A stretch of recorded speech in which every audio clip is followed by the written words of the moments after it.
My job, as the title implies, is purely administrative. I merely arrange transportation for our annual shipment of prisoners to Hades, and see that the records are kept straight."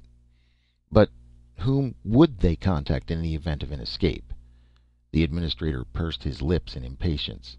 "Hades has 6 billion prisoners at any given time. If one did manage to escape, they couldn't very well alert 1 million planets." "You mean you wouldn't do anything?" "As I said before, my job is purely administrative, out of my jurisdiction entirely. Each planet has its own police force and handles its internal crime in its own way. What's legal on Aurora might very well be illegal on 10,000 other planets, and vice versa."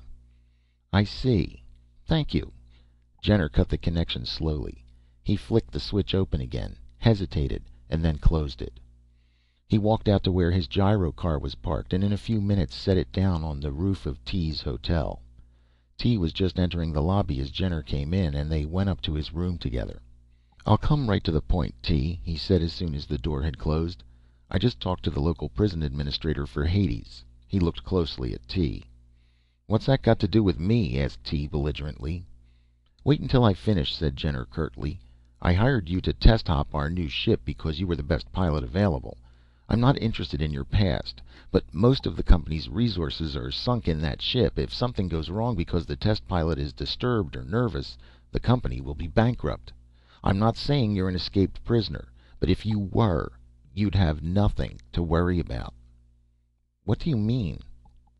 "The administrator told me he has no jurisdiction over escaped prisoners. So you see, if you had escaped, you'd have nothing to fear here. You're out of their jurisdiction." T began to laugh wildly. "Out of their jurisdiction? Out of their jurisdiction? So that's the way they put it? Out of their jurisdiction." "Stop it," said Jenner sharply. "Do you want to tell me now?" T drew in a gasping breath and sobered. "What would I have to tell you? So I'm the nervous type. So you hired me to test hop your new ship. So I'll test hop it. That's all we agreed on. What more do you want?" Jenner sighed. "Raj, T, if that's the way you want it. But I wish—" The visiphone buzzed, and when T flipped the switch, the worried face of the chief mechanic sprang into focus. "Oh, there you are, Mr. Jenner. Glad I caught you before you left. We've run into trouble." "Well, out with it," barked Jenner. "What is it?" The mechanic cleared his throat nervously. "We were testing the main gyroscope when it threw a blade." "How bad is it?" asked Jenner. "Pretty bad. I'm afraid it tore up the sub-ether scope unit so bad we'll have to replace it. We can't get any on Aurora either. We'll have to send to Lennox, and that'll take close to a month." "Raj, knock off until I get there," barked Jenner. He slammed over the switch viciously. "Of all the rotten luck!" "Can't you get some plant here on Aurora to hand tool one for you?" asked T. "No, that's just it," replied Jenner. "It's a special alloy. The owners of the process wouldn't give us any details on the manufacture. Anyway, even if we knew how, we couldn't duplicate it without their special machine tools."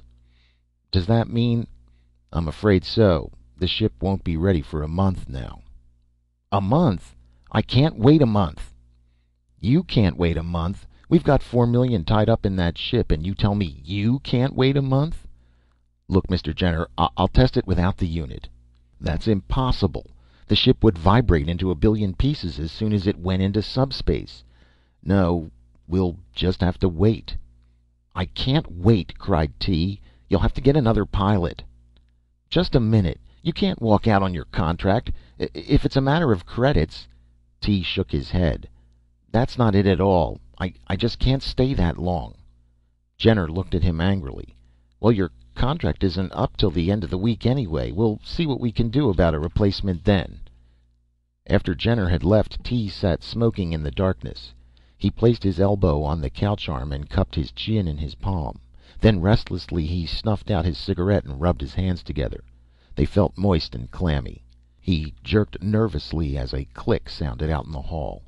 Only a door opening across the way. He bit the fleshy part of his middle finger and then began to worry his ring with his teeth. He lit another cigarette and dropped it into the disposal almost immediately. He got up and began to pace the room.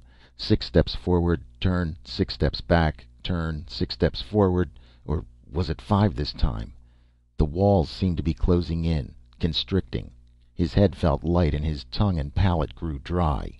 He tried to swallow and a feeling of nausea came over him. His throat grew tight and he felt as though he were choking. Rubbing his forehead with the back of his hand, it came away wet with perspiration. He rushed to the window and struggled futilely with it, forgetting it was sealed shut in the air-conditioned hotel. He flung himself at the door, wrenching it open, and took the escalator 3 steps at a time, falling to his knees at the ground floor. A surface cab was sitting outside just beyond the entrance. He flung himself in, breathing heavily, and fumbled to drop a coin in the slot, pulled the control lever all the way over. 20 minutes later the Starduster hovered for a moment over Aurora, then shimmered and vanished as it went into subspace. October 2nd, 435th year, Galactic Era. The Starduster materialized just outside the atmosphere of the planet Elysia and fluttered erratically downward like a wounded bird. 100 feet from the surface the ship hesitated, shuddered throughout her length, then dropped like a plummet, crashing heavily into a grove of trees. For T there was a long period of blessed darkness, of peace, of non-remembering. Then his mind clawed upward towards consciousness. The fear and uncertainty were with him again, nagging, nibbling, gnawing at his reason. He fought to close his mind and drift back down into the darkness of peace and forgetting, but contrarily the past marched in review before his consciousness. The twin worlds of Thol revolving about each other as he fled down the shallow ravine before the creeping wall of lava, while the ancient mountain grunted and belched and coughed up its insides. The terrible pull of the uncharted black star as it tugged at the feeble Starduster. The enervating heat and humidity of perpetually cloudy Thymus. Pyramids of gleaming Penrex crystals piled high as mountains, and Yule Larson towering above the landscape, draining gargantuan rainbows at a single gulp, striding like Paul Bunyan across the land in mile-long strides and kicking over the pyramids of crystals, laughing uproariously at the sport. And Jenner, grinning idiotically, pointing a thick finger at him and repeating over and over, "Out of their jurisdiction. Nothing to fear. Nothing to fear. Nothing to fear. Nothing." "Stop it! Stop it!" cried T, and a brilliant burst of light like 1,000 skyrockets seemed to go off in his head. He shrieked like an animal in agony, then fell back sobbing, bathed in perspiration. Something cool touched his forehead and he pulled away violently. Then, as his head cleared, he opened his eyes slowly. A blur of shadows and light shimmering indistinctly. Then suddenly, like the picture on a visiphone, the blurs coalesced and formed a clear image, and everything was normal again. The fear still hovering close, but pushed back for the time being. A girl stood before him, smiling rather uncertainly. The sweetness and cleanliness of that smile after his recent ordeal washed over his tortured mind like a cooling astringent, and he smiled gratefully up at her. She put a cool palm on his forehead, and as she started to withdraw it, he clutched it in an emaciated fist and mumbled indistinctly through cracked, dry lips. She smiled down at him and smoothed back his damp hair. She pulled up a chair beside the bed and continued to stroke his hair until his eyes closed in sleep. He awoke ravenous and thirsty, but lay quietly for a time, luxuriating in the feel of the clean, soft sheets. He was in a simply but tastefully decorated room. 3 of the walls were made of transparent glass, and the warm golden rays of a Type G sun bathed the room. Outside he could see rolling meadowland, broken here and there by sylvan groves. A brilliantly colored bird swooped down and preened itself for a moment, then raised its head and flooded the silence with melody. Faintly from a grove of trees came an answering treble.